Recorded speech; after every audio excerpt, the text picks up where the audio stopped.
Iran की एक ship joint exercise के लिए विशाखापट्टनम आई हुई थी और जब वापस जा रही थी तो यूएसए ने उसको अपनी सबमरीन से उड़ा दिया, मतलब उसको उड़ा दिया, फिर उसको डुबा दिया। अब सोचने वाली बात यह है कि जिस सीमा में इसको उड़ाया गया, जिस सीमा में इसको डुबाया गया, वो सीमा भारत की इन्फ्लुएंस एरिया कहलाता है।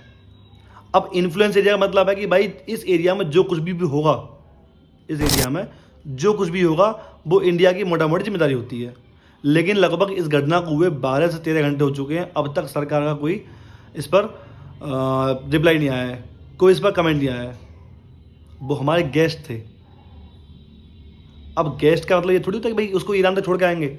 हाँ, ईरान तक नहीं छोड़ के आएंगे, लेकिन तुम्हारे आसपास कुछ हो रहा है, यहाँ तक कि यहाँ चाइना की शिप भी आती है ना, तो वो भी इन्फ्लुएंस होता है, मतलब इंडिया की जिम्मेदारी होती है सिक्योरिटी की। ऐसे हम विश्व गुरु ढूंढेंगे कि कोई भी आ रहा है हमारे यहाँ मार के चला जा रहा है। अरे वॉर वहाँ हो रही है, वहाँ होने दो ना। गवर्नमेंट को इस पर रिप्लाई देना चाहिए, होना चाहिए इस पर रिप्लाई गवर्नमेंट का।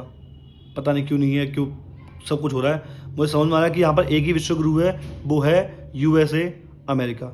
एक ही विश्व गुरु अमेरिका, और कोई विश्व गुरु नहीं है। हम विश्व गुरु बनने के सपने देख सकते हैं, लेकिन विश्व गुरु बन नहीं सकते। जिस तरह से हमारा काम हो रहा है, जिस तरह से हमारे घर में आ करके कोई भी किसी को भी ठोक के चला जा रहा है, उस तरह से हम विश्व गुरु नहीं बन पाएंगे।